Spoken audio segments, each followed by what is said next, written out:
Hello and welcome to Generation Logistics Season 2. I'm your host Ed, and today we're going to be covering technology and engineering. I'm joined by a wonderful panel today. We have James, Lucy and Sanjay, who all come from various different backgrounds and are going to go through this topic with us in detail. So, lovely to have you guys with us. I think the best way to start is, can you just tell me what you do, what your role is, and how you got to there? James, can we start with you? So you can. James Martin. I'm Regional Office Director for the Cleaning Group in Great Bear. I went to university. I then followed university by going on their fast-track development programme at GXO. Spent 5 to 6 years at GXO, a number of operational roles, starting from operations manager, left as a general manager, moved across to the Cleaning Group as a regional general manager 2.5 years ago, moved into my current role about 18 months ago. Love it. Fantastic. Thank you. And then Lucy, what about yourself? I'm Lucy Clarkson, so I'm Transport Manager at Oxalis. I went to university as well, and then did a graduate scheme with Oxalis for 3 years before moving into my current role for the past year. Brilliant. Lovely. And Sanjay? Hi Ed, I'm Sanjay, so I'm Supply Insights Manager at Martin Bray UK. So I went to university as well and did a business and management degree in marketing, but how I got into my role was through the current customer that we supply to. So that started as a part-time job, obviously got graduated and then got the opportunity to progress through Martin Brower internally and ended up in my role. Fantastic. It's a really diverse set there, which I really love. We'll go into all those in more detail and how our viewers can get to where you are. So we're going to be talking about technology and engineering. So how has, in your experience, technology and engineering influenced the logistics sector? Lucy, can I start with you? Well, in transport, I think largely vehicles for a start, massively influenced by any sort of technology. So we're always looking at different new equipment that we can put in the vehicles and the cabs. There's a lot of safety things that come from the government now as well that have got to go in the vehicles. You've got like the DBS scheme around London and things like that. So we have to have like proximity sensors, certain cameras, all that kind of new technology that's got to go on the vehicles. And then on another scale, sort of planning. So when we're planning sort of deliveries and things like that, the planning systems that we use, they're all using new technologies, new ways of routing, the most efficient ways of routing the vehicles. That's amazing. So has that evolved much in the time that you've been there, the planning side of computing technologies?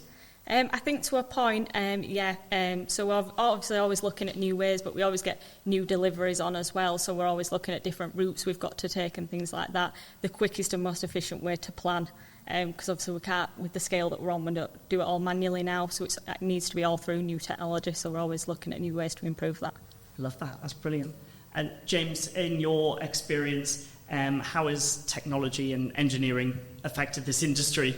Yeah, significantly. I actually think probably the next 5 to 10 years it becomes a little bit more interesting. So you think around the world of sustainability that we talk about now, the labour challenges that we've probably all seen in the last 4 to 5 years, the need for us to get more involved in technological advancements, whether it be through warehousing, robotics, whether it be driving styles on the road that actually increases our MPG, reduces our carbon output. So I think it's come a long way in terms of planning standards, the use of Paragon and so on and so forth that allows us to water route and take miles off the road. But actually I think the next probably 5 to 10 years of more CO2 reduction focus, more labour challenges that we're likely to see, I actually think the next 5 to 10 years make it more interesting than what we've already been through. I think we're probably only 10% through a pretty significant journey that we need to go on. Wow, that's actually an amazing Don't quote that 10%, no, right? I'm not going to quote you on that. That's really interesting to see how that can move forward. Sorry, there were some things in there that our viewers may not know about. MPG, I know I'm... Miles per gallon. Miles per gallon, and you're just really sort of focusing on the distance between your transportation and logistics and try and cut that down, is that right? Exactly. I guess optimisation of route planning. So if we're manually planning, which it wasn't that uncommon 10, 15, 20 years ago, getting onto a system that ultimately drives the best route that we should be taking. And that technology has moved to a place now where we can avoid hills. We can go flatter routes, so we're not going up through the Peak District to get to Manchester from Sheffield, for example, just so we're keep our MPG as high as we possibly can, so less use of diesel. Interesting, and I think if you just go on that more the advancement in technology and engineering around the use of alternative fuels. That's going to be something that changes our industry. It may not be mechanical, but in terms of the development of those mechanics into electric vehicles, hydrogen vehicles, that next 5 to 10 year period will be quite interesting for our industry. Amazing. So we're really on the cusp of it at the moment. It feels like it. You think about, it's all over the press at the minute. CO2 and carbon emissions are something that customers talk to me more about than they ever have done before. It used to be something that I think businesses would play as a part of a tender process, but actually now it's starting to become one of the first things we talk about, and actually we are seeing customers more willing to pay for this stuff, which is fundamentally important, because if people aren't going to pay for it, it's not going to move forward. But actually, with Scope 3s coming and CO2 emissions on everyone's agenda, yes, I think it's a big area for people to play in the next few years. Yeah, that's fascinating. Thank you. And Sanjay, what have you seen that influences this area with technology and engineering in your role? So within my role, I've gone from seeing stuff being done manually, algorithms being put in, and even artificial intelligence being put in from a planning perspective. So that journey has been quite fruitful in the event that we're driving efficiencies across the board from a white brown perspective and in industry as well. But then learning what the UK is doing and then sharing that knowledge globally with our counterparts as well. So it's not only keeping it within one specific country, it's sharing those learnings across the country, so globally. Yeah. But one of the other things I want to say is, like Lucy and James have said, we're on a journey, and collectively as an industry, we are going to start moving away from standardised fossil fuels and moving to biodiesel or hydrogen and obviously electric as well. It's just, can the infrastructure keep up? And technology is going to be developing so quickly over time to allow us to do that as well.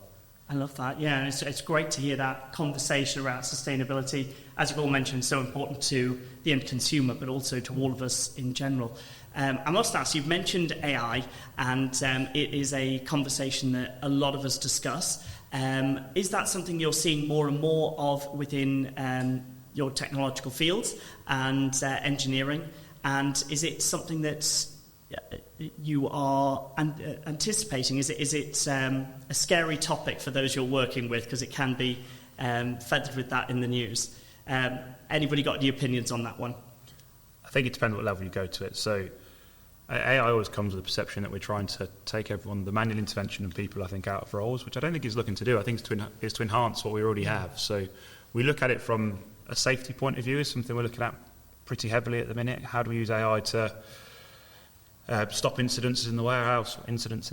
How do we make sure we haven't got vehicles driving into each other? How do we automatically place those people, create algorithms which just talked about there that makes us more efficient as well? So I don't think these are things that are replacing people's roles, which I think is always the worry around AI. We can't put people we're trying to not change our cultures in our warehouses, but give people a second, I guess, a fail-safe on some of these things, which AI can do. Placing vehicles in a warehouse on a live map that you can't do today is something that will move us forward from a health and safety standard pretty significantly. You can't do that with people. So actually the interesting piece is going to use AI that is not a replacement for a person. Can't comment for other businesses, but we're not looking to do that. We're looking at AI that improves our offering as opposed to a cost-out exercise.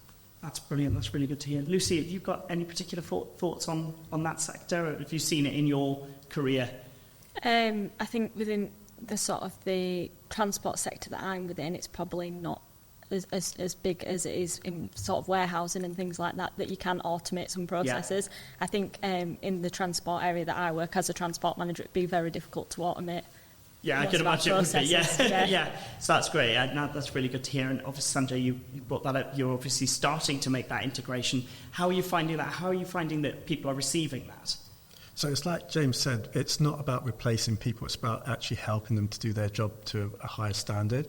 And rather than them having to do mundane tasks, technology can help them do those tasks which are daily routine and give them time back and focus on areas where they need to investigate more into.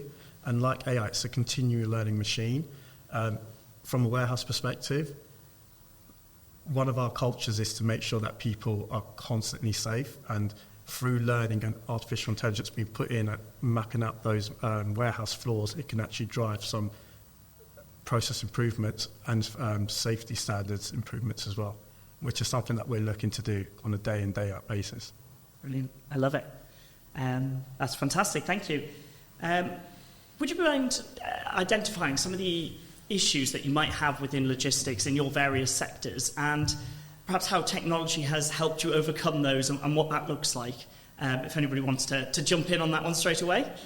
Automation of warehouses or transport is probably the obvious place to go to. Now, that does contradict what I've just said about not removing people, but in the last 3 to 4 years, and the labour challenge in our industry has been as difficult as any time we've seen. We've now moved away from a flexible labour pool that we probably had even 18, probably 36 months ago. So we're looking to automate some processes, put away, rework processes, we're looking at doing things like automatic V&A, automatic reach trucks. These make a significant difference to our operation. In simple terms, they run nearly 24 hours a day. They don't stop for breaks. They don't bluntly go to the toilet, and they don't go sick. So these are things that can allow us to become slightly more efficient. It makes us more competitive from a business sense. The technology probably isn't quite where we need it to be commercially, I think, collectively across the industry. So I think there's a little bit of reluctance to move to it yet. But that's to say the next couple of years that will become more commercially viable for people.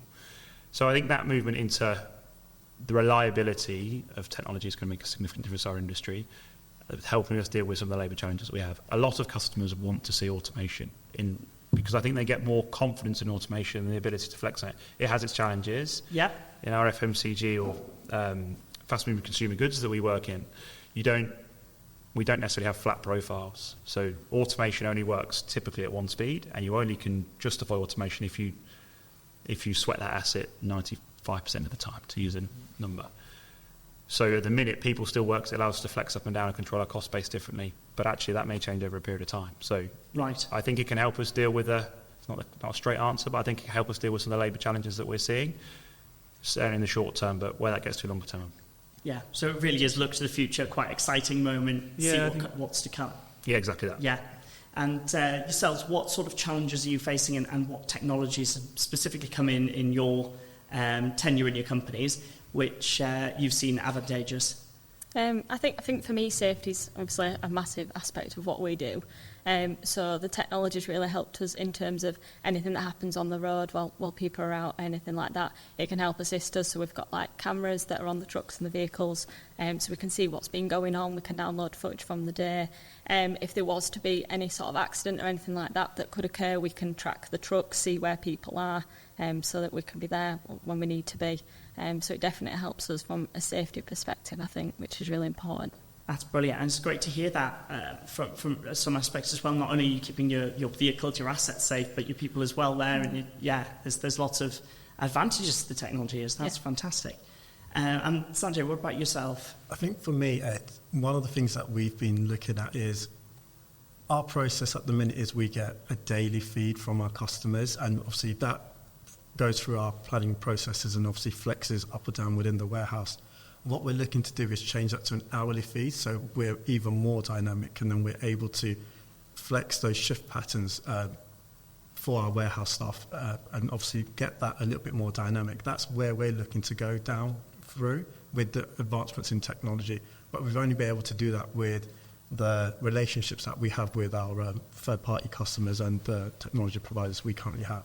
That's really interesting here as well. So obviously that advancement in technology is helping support the end consumer and not just internally with the business, which is key because ultimately that offers you a point of difference. But great to be able to see that the end consumer can impact what's going on there as well. Brilliant, thank you. Just picking on what Lucy said, interesting from a safety point of view, especially on the road, in terms of a lot of these vehicles will automatically brake now. They will sense when things, like your car will, right? This is now loaded. This is in HGVs. We've got technology that will detect when a driver's eyes are closing and enforce them to pull over. So sleep eye technology. Wow. So bridge strikes is something that has always been a problem in our industry. So having stuff on trailers, on units, or technology that detects there's a bridge and again brings the vehicle to the stop, or certainly gives the driver enough warning that there's a bridge coming so they don't drive to them. We've not eradicated bridge strikes out of our business or out of our industry.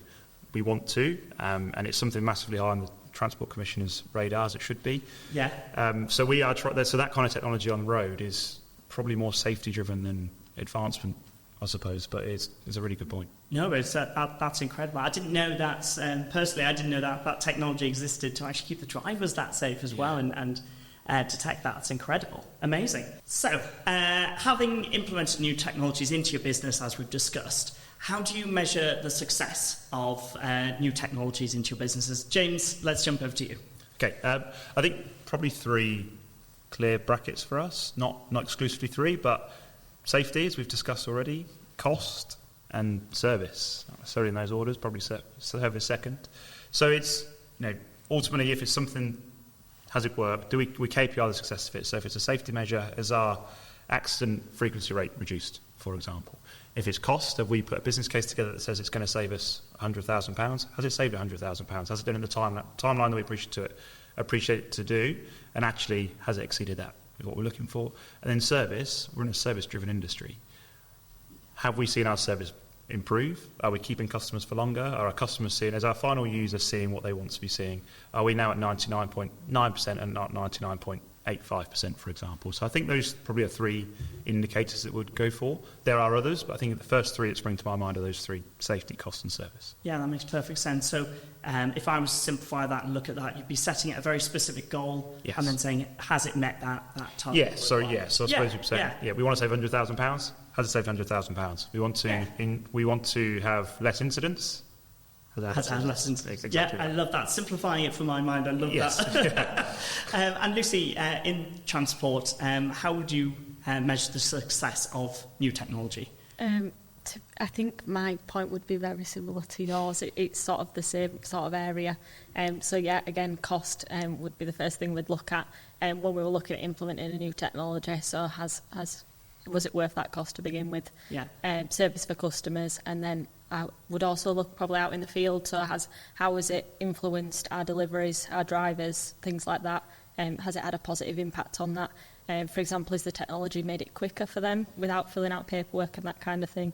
So just multiple different areas that we'd look at. Yeah. That's really interesting as well. And would you go to your drivers and speak with them as well as taking information? Yeah, ultimately they're the ones that are using the technology for the most part, so it's got to be effective and work well for them. So, staying with you, Lucy, as you're our transport expert here, we are looking at how technology has evolved within the transportation area. Could you just give me a bit of insight as to what's changed in that sector at the moment? Yeah, so I think sort of similar with driving in your car and things like that. There's a lot of new technologies that are obviously brought out with new cars. Trucks are exactly the same. So there's lots of things now to aid the drivers as well while they're driving. So lane assist, cruise control, and then there's lots of telematics in the vehicle that aid with the driving. So there's forward-facing cameras. You've got, like I said, onboard computers. They've got built-in phones and things like that to help assist them. Fantastic. It's like a full-on hub. And I've heard that, as we've mentioned, you have to stop for breaks. There are beds within some of the lorries. Is that correct? Yeah, so, I mean, the lorries that we operate on are mainly day shifts, but we do actually have sleeper cabs as well. So you do have, obviously, the 2 seats in the front, and then behind that there is a bed as well. Fabulous. And obviously that's not for use during driving. That's when they're pulling in for their breaks. Is that right? Yeah, and either breaks or a lot of transport companies do overnights. So they sleep in the vehicle overnight and sort of work through the next day. So a lot of drivers utilise them that way. Wow. Sort of that's a home for the night. That's really advanced. Yeah. It's like everything in one there. It's brilliant. I mean, just to add to that, Ed, I think it's something now that the driving industry has changed, right? But these guys are on the road for 10 to 15 hours a day sometimes. So it has to make sure the facilities that are provided by each of our businesses are top standard. And we see it as a bit of a retention strategy. In reality, if you provide poor equipment for these drivers, you won't keep them very long. So this is part of retention, making it a nice environment to work in. And these drivers will be on their own for a lot of the times. We want to make sure they've got the technology, they've got the radio to listen to, they can get DAB, that they can plug their iPod in if that's what they want to do, and the facilities to charge their phone and so on and so forth. So it's their office environment. So we want to make sure it's not only got the right technology for them to support them from a safety point of view, but it's super comfortable and a good place for them to work. Yeah, fantastic. I'm very tempted myself, so I'll be speaking to you after this. Really, really interesting there. We've spoken about these new technologies that are coming in. What is your process like when you're trialling new technologies, and how many different systems would you try for one solution? Sanjay, do you have a thought on this? So firstly, there always has to be a business case of why you want to put a new technology in and what that technology is going to ultimately solve and what the benefits are going to be. Like James said earlier on, there's always a hierarchy, so obviously safety, obviously, and then process and service as well. So with that being at the front of your mind, you always want to make sure that whatever you bring in has to go through a tender process as well. It has to hit certain compliance levels, make sure it's safe for our business to use, hit all the IT requirements as well, before we even start entertaining or onboarding these technologies. We'll run a test in parallel with that once all of that agreement and sign-off has been done. And then we'll do a use test, like I've said. And if we determine that it's successful for us to use, then we'll look to deploy that. But that requires a lot of integration and a lot of subject matter experts who will participate in that and build the timelines on when that will be live. That's brilliant. So there's quite a process there before you actually trial a new piece of technology. Correct. You mentioned a tender process. Could you just explain to our viewers at home what the tender process is and what that means? Yeah, so within any onboarding of a technology, we'll obviously go out, speak to the relevant experts, and then they will present on why we should use their technologies, and we'll get a kind of like a PowerPoint on the benefits, the pros, cons, costs involved that is going to be specific to your business. Once that's done, then it obviously goes off to the hierarchy, and then they will make the decision based on whichever one we give our recommendation to. Fantastic. So it's like I'm looking for a new computer software to go into the lorry or van, and lots of people will come and pitch to me like The Apprentice or something like that.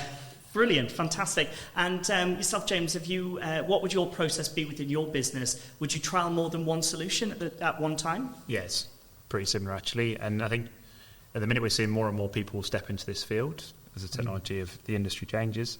So we've put in some robotic cobots being a robot that moves boxes for you.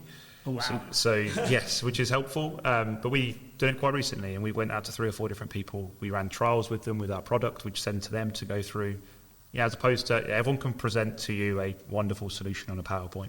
We've all done it, I'm sure, and it's not always been quite as good as they've made out to be. So actually getting these people to run trials of your products, sending products to machines that are already in existence and working well, then to give feedback, go and see it in use, and then go from there. And then it becomes a procurement exercise. So it's a bit around price, how quickly you get this technology into the warehouse, or transport, should it be transport. So it's a relatively long process, but we're pretty good at doing it as quick as possible, I suppose. Yeah, quite practiced by the sounds of things between all of you in exactly. your various industries. Fantastic, thank you. And then once you've seen these tenders, so let's have a look at that tender process. If you see multiple options, how do you make a decision on which one's most suitable? James, I'm going to start again with you there. Thanks. I guess similar to what I said earlier about bringing technology in, so there'll be the obvious one, cost. So you're going to start and by that doesn't mean cheapest is always the best option. So there is around the cost, what service improvements, what productivity improvements is going to give me. So what is the return on my investment? I'll use my £100,000, I've used about 3 times now. On my £100,000, if that's going to pay me back in 4 years' time for a certain bit of equipment, but actually that one's 200,000 and it's double as productive, so it's going to pay back in a year and a half's time, then we'd look at those options. The ease of use, the ease of integration into our existing systems. So if we've got something that we've never integrated with before, which will require a lot of IT development, a lot of work with our current WMS, warehouse management systems, or TMS and transport management systems, if we've never interfaced with those before, then we may stay away from them even if they're slightly cheaper, because the cost in the background of getting them to work alongside our systems could be quite difficult. So we have to factor in a number of different things. And often it will be of how quickly can we get this into use. And what's the need? Yeah. If we've got an immediate need that needs fixing now, and the technology is available now, but it's a little bit more expensive, but actually the cheaper option is going to be 6 months away, we're likely to go the more expensive option immediately because we've got a problem that needs fixing.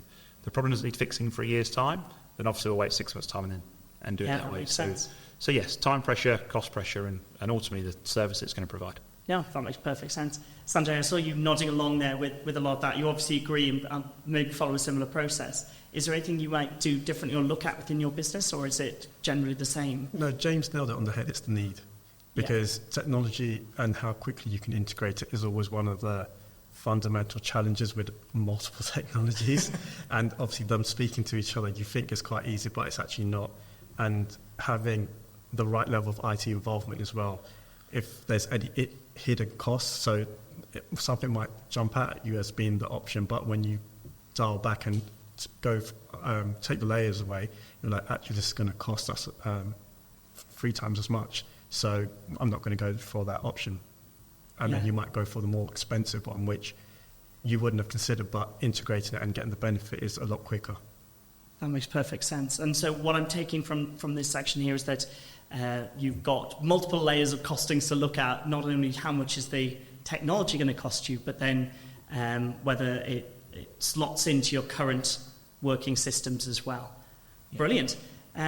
So once you've chosen a piece of technology and you're trialling it, how do you find the process in terms of rolling it out across your entire sector? Lucy, you mentioned they've brought in new computer systems into your lorries. Was that a easy process? How did you find rolling that out? Challenging. Yes. I think with the pool of drivers that we have, they might be of an older age, so therefore new technology is always quite challenging.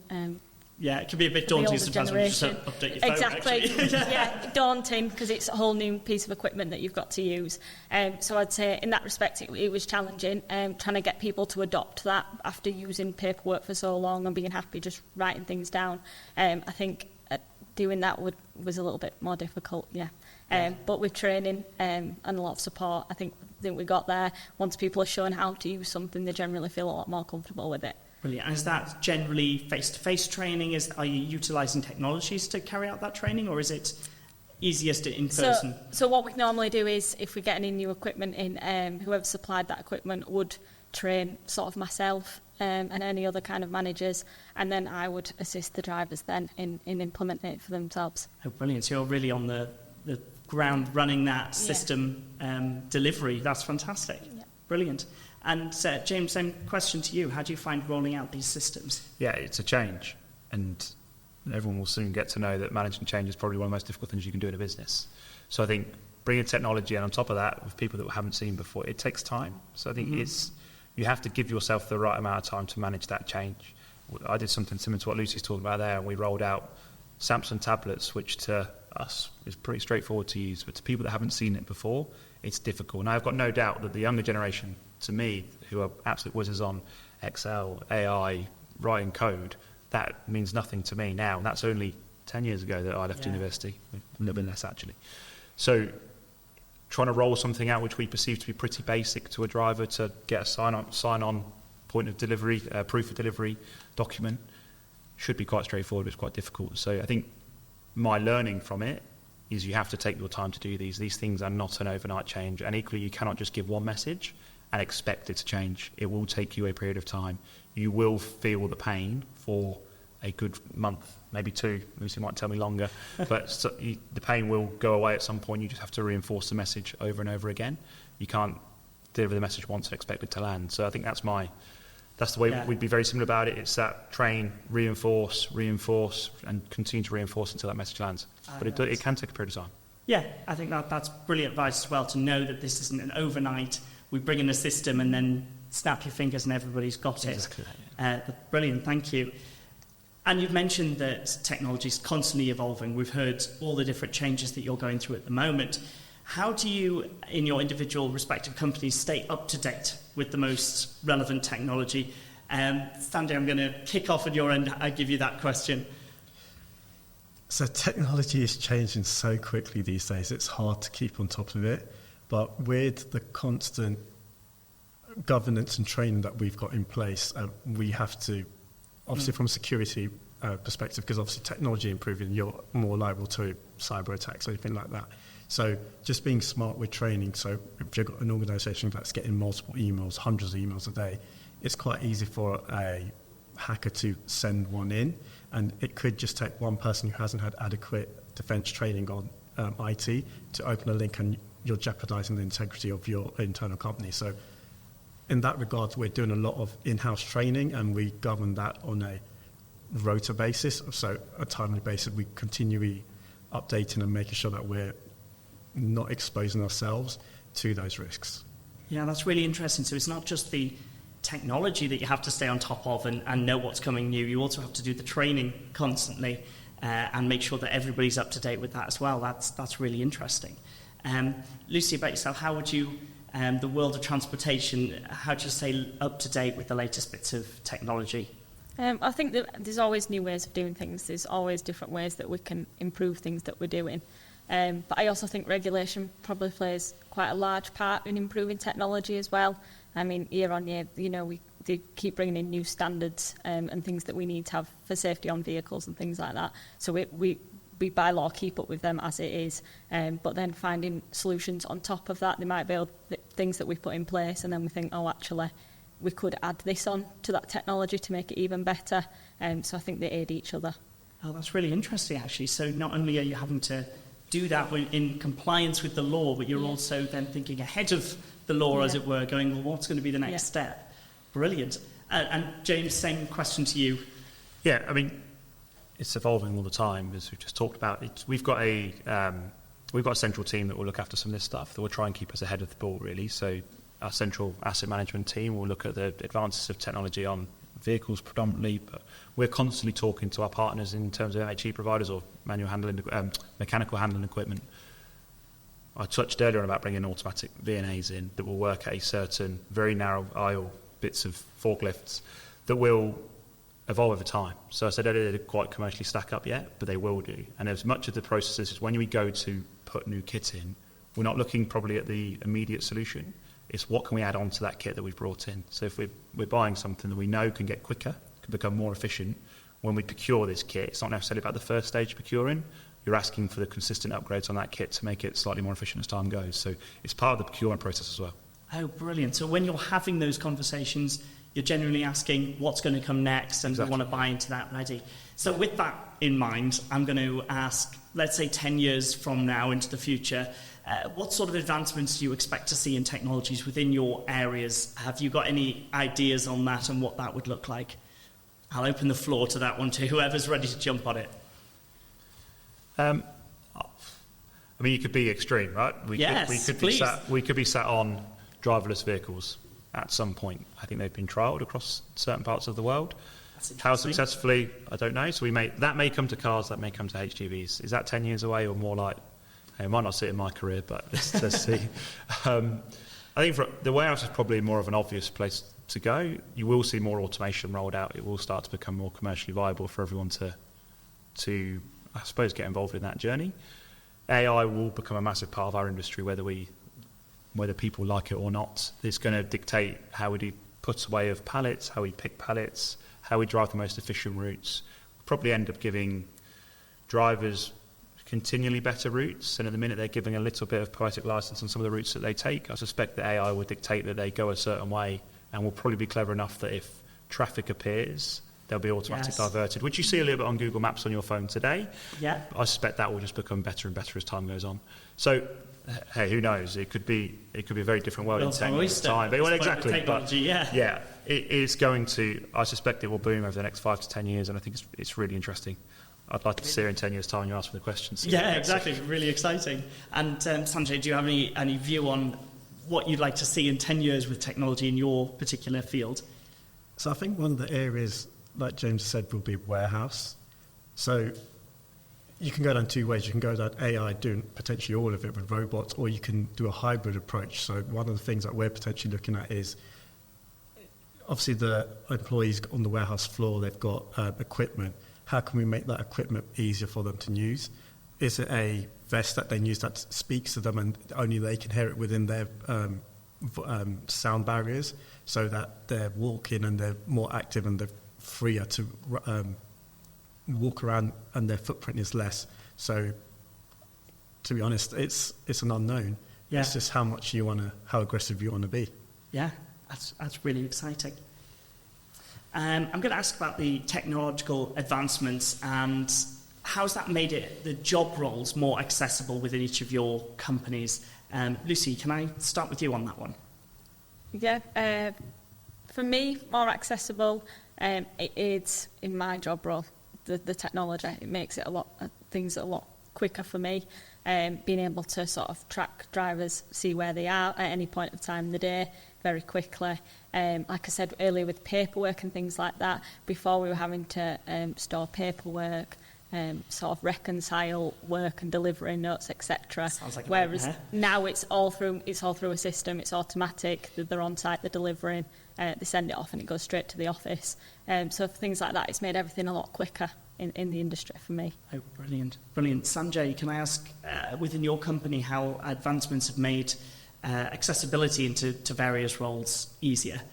So from a planning perspective, the use of technology has allowed us to attract more talent from further afield in the country, which has been great. And obviously, with our hybrid policy of working, it's allowed us to maintain a team environment. And to be honest, it's helped us a lot, to be honest. Yeah. I'm being pretty honest, because the technology has developed, and it was there before COVID, but COVID really accelerated us going onto Teams as one example. And obviously, how do we work differently when we're not in an environment, in a team environment where we can see each other?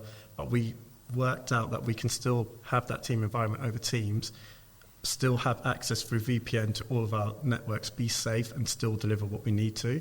And if anything, we found that our KPIs actually improved, because the traditional coming into the office, those with kids, you know that you've got to get the kids ready, do the school drop-off, and then you feel like you've done a day's work before you even get to work, and you're losing that time. Whereas we found that those employees have the ability to drop their kids off to school, work from home, and still get not lose time which they would have spent commuting. They're actually giving that back to the business. And we appreciate that, and we understand that they're doing that. So we've been a bit more flexible with their, obviously, them taking some time back with... we need to let these people take time back as well.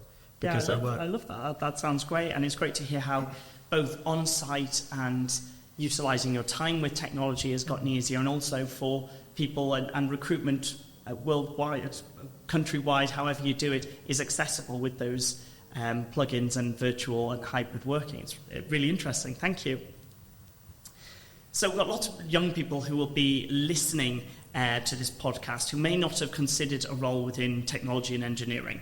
So Sanjay, what sort of hobbies and interests do you think young people should have if they wanted to follow in your footsteps and head towards your career path? So I was at school, I liked everything. I liked sports, I liked media, I liked maths. I was quite rounded, as in I didn't know which area I wanted to go into, to be honest. And when I went to university, the degree that I did was business management, so it was quite a broad degree, because at that time I still didn't know what I wanted to do. But working in this sector, I feel that I work cross-functionally with so many departments that I have that flexibility, so I'm not doing the same thing day in and day out. I have a bit of flexibility. Working with different functions within the business keeps me on edge, to be honest. It keeps it exciting. And supply chain is that. It's exciting. It's an exciting field to work in. You're constantly problem solving. So if you like problem solving and you don't want to do the same thing day in and day out, this is the field for you to go into. Oh, brilliant. So somebody who maybe wants to try their hand at a few things, and those problem solvers really important. I love that. And James, same question to you. What sort of hobbies and interests would you suggest young people look at when they're looking at this career? Yeah, I don't think I'd tie it to anything particular. I think the beauty of this industry is it's pretty dynamic. You can go in so many different fields. And to your previous questions around accessibility, I think with the growth in technology, we're now attracted into a wider field. So personal experience, did a geography degree. Not particularly relevant to what I do today, but the fact I know where a few places in the country are. So I don't think anyone needs to specifically follow a route to become into our industry. It's so diverse. I think the one thing I would say for anyone coming in, this is a pretty people-focused industry. So the biggest thing if you can be sociable, if you can get to know people, you can build relationships, you've got the ethic that works hard.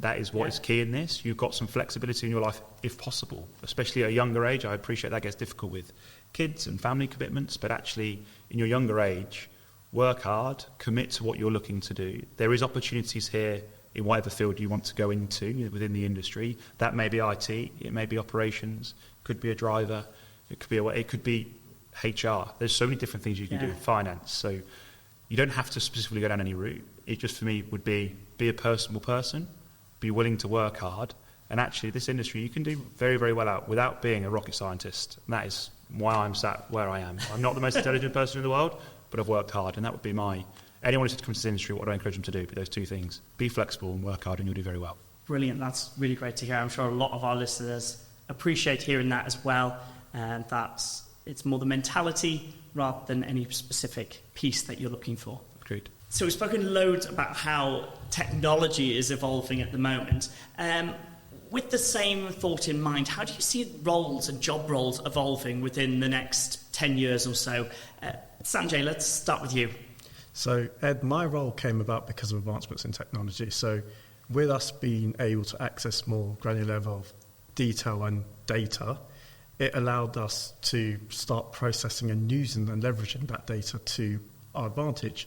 So, previously I was a category supply manager looking after categories, and I moved over to the supply insight. So, it's now leveraging that data to aid us in making decisions which is better for our company and our customer.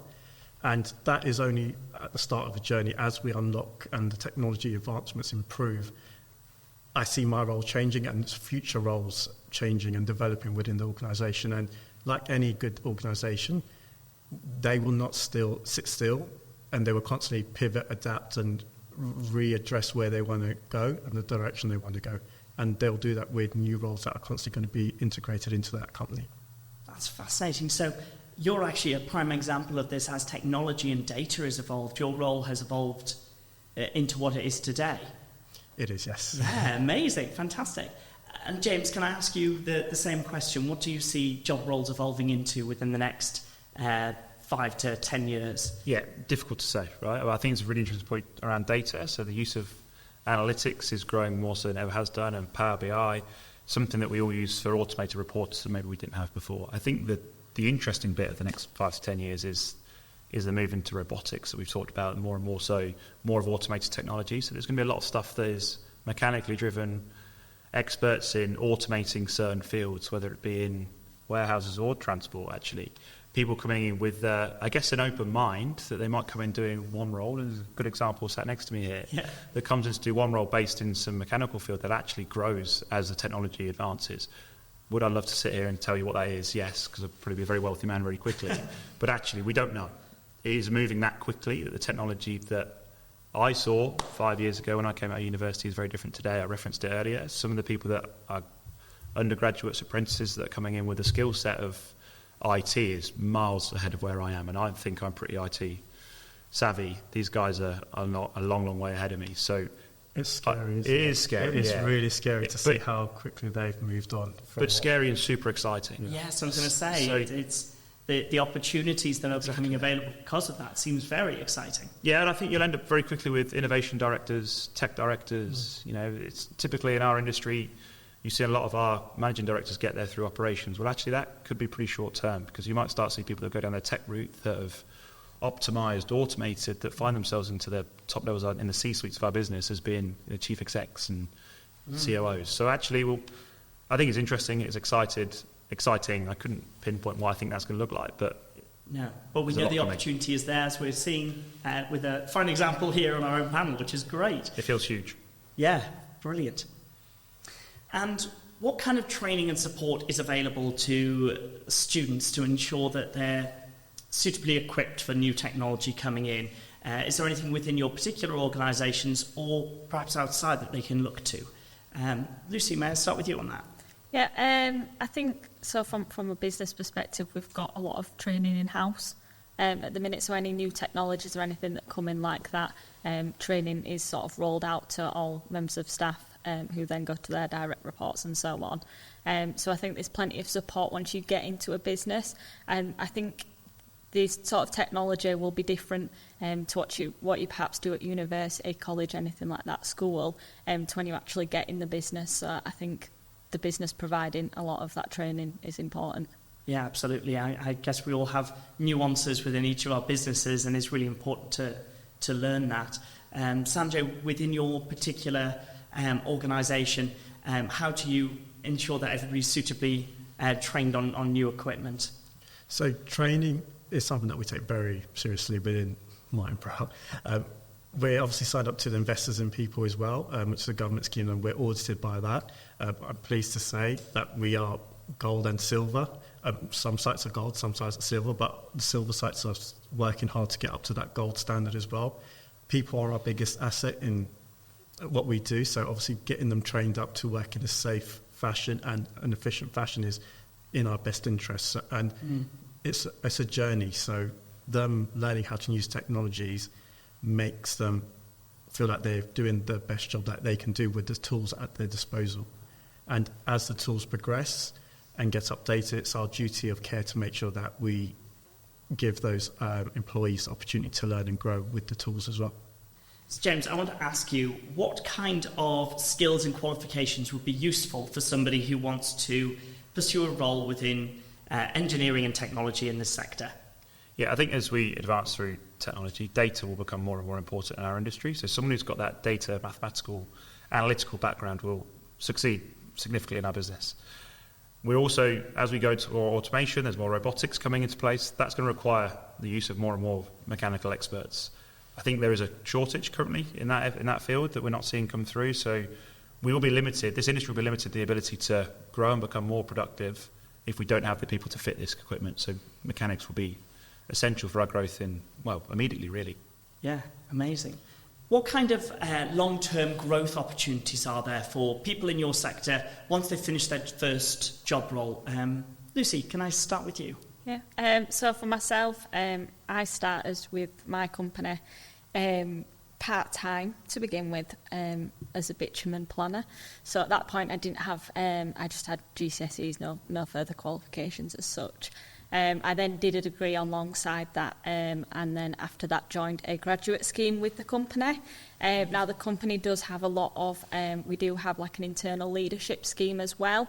So if you're not perhaps a graduate and you are just come in as a planner, as a school leaver, there is the opportunity there to join leadership programs to progress yourself through the company. For myself, obviously, I did the graduate route, that then for 2 years after that led into a full-time position. I do think there are multiple different ways into the industry for young people. That's really exciting to hear. Brilliant. Thank you for sharing that. Sanjay, can I ask you the same question? So for me, I work alongside people who haven't gone to uni, who've come in and started off as warehouse operatives and drivers and have progressed into general managers running the sites that we work at and run 24/7. It's not about the qualifications you have, it's about the hard work you put in and the network of people that you build up as well. It's quite rewarding to see that as well, as in just because you haven't gone to uni, it doesn't mean that you're not going to progress in this sector. This is an open book and you can make it however much your own as you want to. So if you've got the heart and the desire and the hunger to do so, you can go however high you want to. I love that. That's a brilliant answer. Thank you. And James, obviously you're up at director level. How can people progress to that level and what can they do after their first role? Yeah, I equally to the graduate route. I don't think it's the route everybody needs to take. And if I'm bluntly honest about it, my actual personal and obviously career development started in my first role. So I did an internal development program alongside a lot of apprentices that had actually just gone through the apprenticeship route first, and they'd done that for 2 years. I'd gone away for 3 years to then join. So technically they were a year ahead of me at that point. It isn't about your qualifications in this industry. It's just been touched on. It's about application. It's about hard work.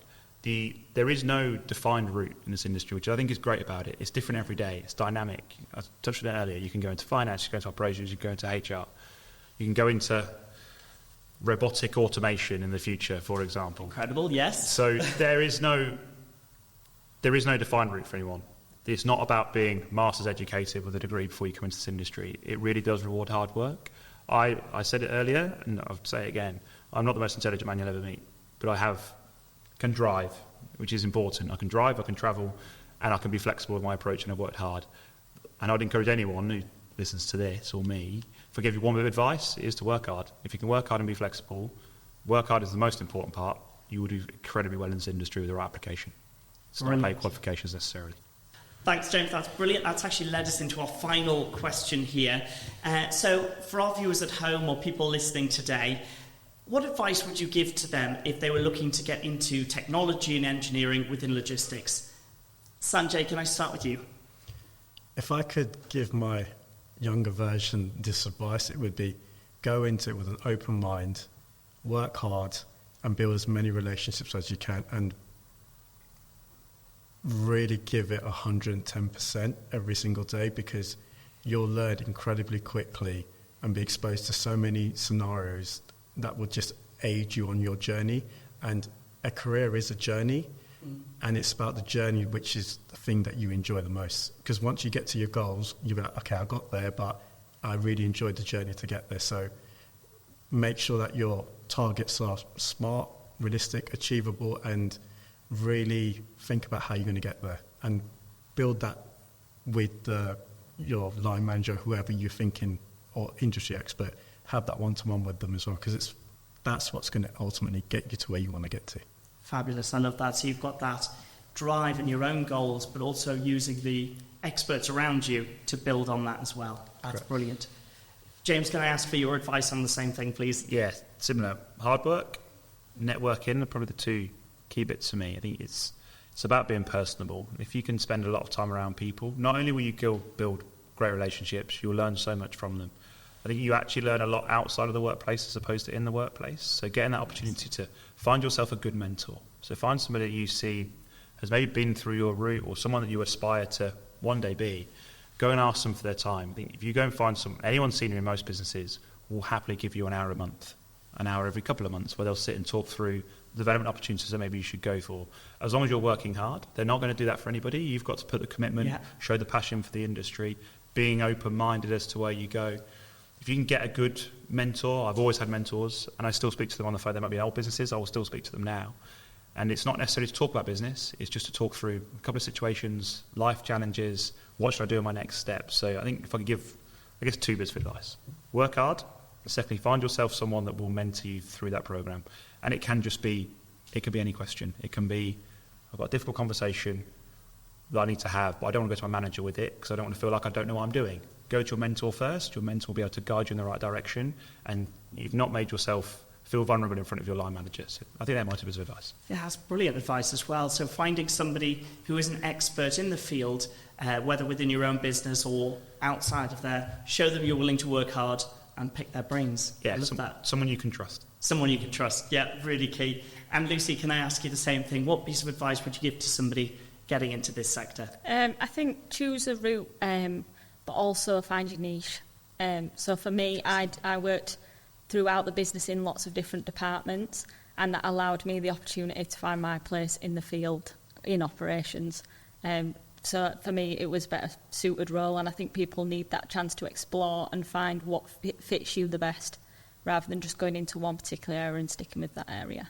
Yeah, I love that. And we've mentioned it throughout this episode today about being versatile and open to the changes within the industry, especially as technology grows. And so exploring, I think, is really important, as you've just said, and then niching in. Brilliant. Well, thank you ever so much, all of you, for your time today. It's been brilliant. Thank you for watching today's episode of Generation Logistics. You can check out more information at generationlogistics.org.